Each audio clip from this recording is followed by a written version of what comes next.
Assalamu alaikum students. A ray of hope is that everyone is good by his mercy. Alhamdulillah. तो आज इसका 8th lecture है exercise 2.3 का।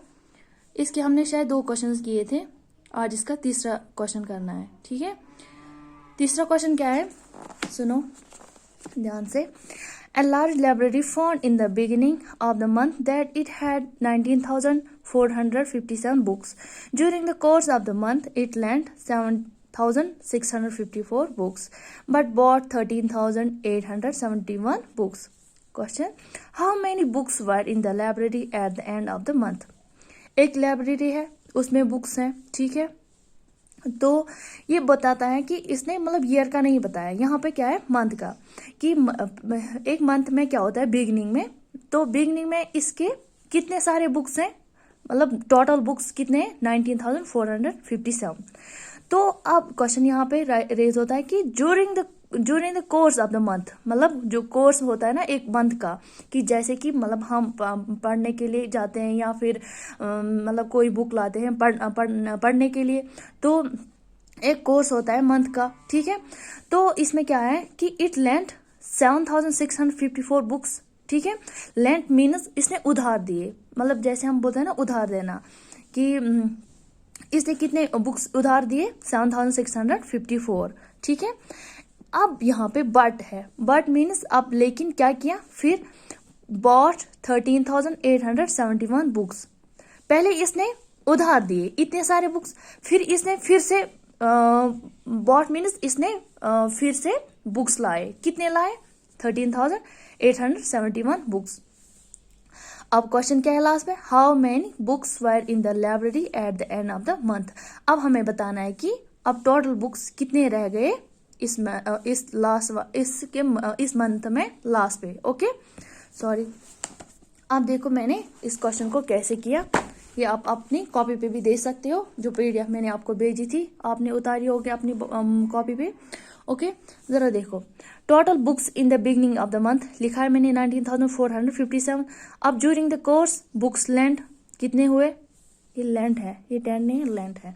Lent ये कौन सा, ये पास फॉर्म है, जैसे लेंट है ना, लेंट। ओके, तो कितने हैं 7,654। ओके, अब हमें क्या करना है, जब इसने उधार दिए तो उधार देने पे क्या होता है कि इसने मतलब उधार दिए वो कम होता है ना, तो जो टोटल बुक्स थी उसको मैंने माइनस किया किसके साथ, जो उधार दिए वो कितना था 7,654, इन दोनों को माइनस किया तो कितना आया 11,803। ओके, वो मैंने साइड में किया हुआ है। ओके, अब मैंने ऑल्सो लिखा है, ऑल्सो बॉट बुक्स, वो भी क्वेश्चन में दिया गया है कि कितने लाए इसने, फिर 13,871।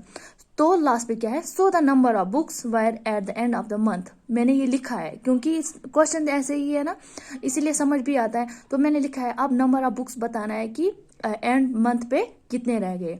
एंड मंथ पे हमें क्या लिखना है, एक तो ये लिखना है क्योंकि हमने पहले इसके साथ माइनस किया, अब तो यही हो गया, तो और बुक्स आए हमारे पास, तो ये इसके साथ प्लस करना है। इन दोनों को प्लस करके मैंने साइड में लिखा, तो कितना हुआ 25,674, ये हुए बुक्स। ओके, यहाँ पे लिखूंगी मैं बुक्स। ओके, हुआ ये क्वेश्चन, आई होप समझ आया होगा। अब आते हैं क्वेश्चन नंबर 4 पे। ये क्वेश्चन आसान है लेकिन समझने में थोड़ा सा मुश्किल है, लेकिन आसान है। जब आप लोग समझ जाओगे तो फिर आसानी होगी। तो क्वेश्चन क्या है, a refrigerator is bought for rupees 11,900. Okay, a television set for rupees 12,600. If the refrigerator is sold at a profit of rupees 550 and the television is sold at a loss of 550, find the selling price of each. अब यहाँ पे देखो bracket में दिया गया है, क्योंकि कुछ बच्चे ऐसे हैं, कुछ टीचर्स भी ऐसे होते हैं कि जिनको पता नहीं होता है कि आखिर क्वेश्चन में क्या करना होता है। यहाँ पे आसानी दी गई है कि आखिर सेलिंग प्राइस कैसे निकालते हैं। सेलिंग प्राइस हम लॉस में भी निकालेंगे, सेलिंग प्राइस हम गेन में भी निकाल सकते हैं। सेलिंग प्राइस क्या होता है, फर्स्ट का कॉस्ट प्राइस प्लस प्रॉफिट। ये प्रॉफिट पता है किस चीज के लिए, जिसमें प्रॉफिट हुआ हो। अब दूसरा क्या है, सेलिंग प्राइस किसके बराबर होता है, कॉस्ट प्राइस माइनस लॉस। जब लॉस होता है तो माइनस होता है किसके साथ, कॉस्ट प्राइस से। इसी तरह प्रॉफिट जब होगा तो कॉस्ट प्राइस के साथ प्लस होगा। अब देखो क्वेश्चन क्या है। क्वेश्चन हमें ये है कि जब कि रेफ्रिजरेटर कोई लाया, किसी ने रेफ्रिजरेटर, मानो कि हम मैंने रेफ्रिजरेटर लाया, मतलब जिसे हम फ्रिज बोलते हैं, ठीक है। तो वो कितने में आया मुझे, इतने में 11,900। फिर मैं जाके टेलीविजन ले आई, टेलीविजन मुझे कितने में पड़ा, 12,600। टेलीविजन महंगा है थोड़ा सा। तो मैंने क्या किया कि मुझे लगा कि नहीं, मैं तो इन दोनों को बेच दूंगी, ठीक है। मुझे कुछ इनमें से लगा कि नहीं, मैं एक काम करूंगी, मैं इनको किसी और को बेच दूंगी। तो if the refrigerator is sold at a profit of ₹550, मैंने क्या किया, जब मैंने रेफ्रिजरेटर बेचा तो मुझे थोड़ा सा प्रॉफिट मिला। प्रॉफिट मीन्स अगर मेरे पास कोई पेन था, मतलब जैसे कि मैंने पेन लाया ₹10 का, तो मैंने सोचा नहीं, मैं किसी और को बेच दूंगी, क्या फ़ायदा, मैं अपने पास रखूँगी, मैं थोड़ा सा देख लूँगी, कोई मुझे फ़ायदा देगा। जब मैंने किसी और को दे दिया, पहले मेरे पास ये ₹10 का था, मैंने किसी और को दिया, तो उसने मुझे ₹5 प्रॉफिट दिए। प्रॉफिट मीनस मतलब नफ़ा हुआ ना। तो उसने मुझे ₹15 दिए। कितने दिए, ₹15। पता है ना कैसे, एक तो ये ₹10 का था, दूसरा उसने वहाँ से मुझे ₹5 प्रॉफिट दिए, तो कितना हुआ, 10 + 5 तो 15 हुआ ना। इसी तरह यहाँ पे है कि रेफ्रिजरेटर मैंने जब भेजा तो मुझे प्रॉफिट मिला कितना, ₹550। अब जब टेलीविजन भेजा, television sold at a loss of 550। जब मैंने टेलीविजन भेजा तो वहां पे क्या हुआ, मुझे लॉस ही हुआ। कि मानो कि मेरे पास जो पेन था, ओके, अब पेन पे ही नहीं, अब मैं बुक पे ही आऊंगा, क्योंकि मैंने कॉपी भेजी। कॉपी मेरे पास ये ₹20 की थी, जब मैंने भेजी किसी और को, अपने भाई को दी, भाई ये ₹20 की है, उसने नहीं माना, तो उसने बताया कि नहीं, अब ये कॉपी पुरानी हो गई है, अब मैं इसे थोड़ा सा कम ही दूंगा, ₹15। ओके, अब जो ये ₹15 ये तो कम हुआ ना, इसे बताते हैं लॉस। क्या होता है लॉस, कि जब मैंने ₹20 में लाई, अब मेरे काम की नहीं थी, तो उसने मुझे बताया कि नहीं, मैं ₹15 ही दूंगा। लॉस कितना हुआ, ₹5। इसी तरह यहाँ पे है कि मैंने जब टेलीविजन भेजा तो मुझे लॉस हुआ 550। अब बताना selling price of each मीनस refrigerator का भी, टेलीविजन का भी। अब यहाँ पे देखो कैसे मैंने निकाला। ओके, पहले मैंने क्या किया, कॉस्ट प्राइस ऑफ रेफ्रिजरेटर, पता है ना सबको कि पहले कॉस्ट क्या था इसका, रुपीज, यहाँ पे लिखो रुपीज 11,900। ओके, अब मुझे बताना है refrigerator is sold at a profit of rupees. Refrigerator हमने बेचा ना, कितने में, वो प्रॉफिट हुआ था ना, रुपीज क्या था, 550। जब मैंने रेफ्रिजरेटर भेजा, वो उसका प्रॉफिट आया मुझे कितना, 550। ओके, अब इसका सेलिंग प्राइस बताना है, क्योंकि हमने लास्ट में क्वेश्चन ही ऐसा है ना कि सेलिंग प्राइस बताना है, सेलिंग प्राइस ऑफ ईच। मैं पहले सेलिंग प्राइस किसका निकालूंगी, रेफ्रिजरेटर का ही। वो कैसे होता है, अब जब उसका प्रॉफिट, उसमें प्रॉफिट आया, तो इसका सेलिंग प्राइस कैसा होगा, कॉस्ट प्राइस प्लस प्रॉफिट। जिसका प्रॉफिट आएगा उसके साथ प्लस करना होता है प्रॉफिट के साथ, cost price plus profit. Okay, cost price क्या था रेफ्रिजरेटर का, 11,900। प्रॉफिट क्या है इसका, 550। इन दोनों को ऐड करो, ऐड करके यहाँ पे मैंने किया है ना, ठीक है। ये कितना हुआ, 12,450। ये किसका हुआ, आप रेफ्रिजरेटर का, ये आप साइड में रखो। ओके, अब आते हैं टेलीविजन पे। टेलीविजन का प्राइस क्या है, फर्स्ट प्राइस क्या है इसका, 12,600। मतलब पहले मैंने रेफ्रिजरेटर लाया, वो कितने में था, 12,600। अब मैंने क्या किया, टेलीविजन को बेच दिया। Television is sold at a loss of ₹550। मैंने टेलीविजन को बेच दिया, तो मुझे लॉस हुआ, मतलब मुझे नुकसान ही हुआ थोड़ा सा। तो कितना हुआ, 550 हुआ ना लॉस, 550। अब इसका सेलिंग प्राइस बताना है, किसका सेलिंग प्राइस बताना है, किसका सेलिंग प्राइस बताना है, टेलीविजन का।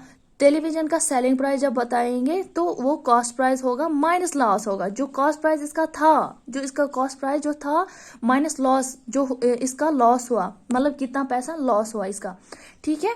तो कॉस्ट प्राइस इसका था 12,600 माइनस लॉस 550। इन दोनों को माइनस किया मैंने यहाँ पे साइड में, ठीक है ना। माइनस सबको आता है, 0 - 0, और यहाँ पे 0 - 5 ऐसा नहीं हो सकता था, तो मैंने 6 को मांग लिया, तो 1 हुआ, तो 10 - 5 = 5।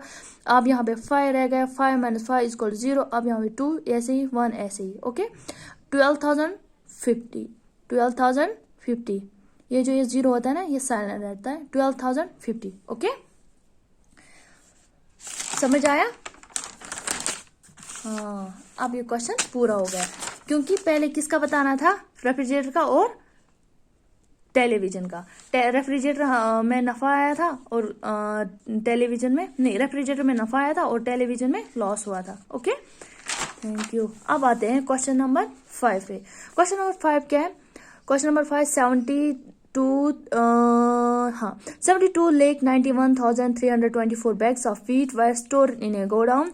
Out of these 32 lakh 7,432 3 lakh 27,429 bags were taken out in March, and 4 lakh 23,916 bags were taken out in April. How much wheat is stocked after April in the godown? मतलब जैसे हम बोलते हैं स्टोर, मतलब जहाँ पे हम जाते हैं ना ये चावल लाने के लिए, मतलब उसी तरह एक मानो कि एक स्टोर है, उसमें वीट है, ठीक है, वीट स्टोर हुआ है वहाँ पे, मतलब वीट बैग्स हैं कि सारे कितने हैं, टोटल में कितने वीट बैग्स हैं, इतने हैं, ठीक है। आउट ऑफ दीज मीन्स इनमें से इतने सारे बैग्स कितने 3,27,429 बैग्स वह टेकन आउट मीन्स निकाले गए, मतलब जैसे देते हैं ना लोगों को देते हैं, तो मार्च में कितने सारे बैग निकाले गए, इतने सारे बैग्स, और एंड लिखा हुआ है, तो 4 lakh 23,916 bags were taken out in April में इतने सारे बैग्स निकाले गए। ओके, अब हमें लास्ट पे क्वेश्चन क्या है? How much wheat was stocked in after April in the godown. अब हमें बताना है कि आखिर लास्ट अप्रैल के बाद, आफ्टर अप्रैल ना, अप्रैल के बाद वीट बैग्स कितने वहां पे स्टॉक हैं, मतलब वीट बैग्स आखिर वहां पे कितने सारे हैं। ओके, तो आते हैं अपने कॉपी पे मैंने कैसे किया? Total bags stored in godown इतने हैं ना, 72 lakh 91,324, ये टोटल बैग्स है। मैंने यहाँ पे लिखा है bags were taken out in March, वो पता है ना, 3 lakh 27,429 9 बैग्स। अब हमें बताना है टेकन आउट जब होता है ना, मतलब निकाले गए, निकाले में एक तो होता है टेक इन मीन्स होता है उसमें फिर से रखे गए हैं, मतलब फिर से वो ऐड होता है। टेकन आउट मीन्स निकाले गए, गोडाउन से निकाले गए। ओके, तो कितना हुआ वो उसमें से माइनस करना है, तो इन दोनों को मैं माइनस कर रही हूँ। किस को माइनस कर रही हूँ? एक तो वो जो टोटल में था, दूसरा ये जो मार्च में निकाले गए, इन दोनों को जब माइनस किया अलग से, वो कितना हुआ?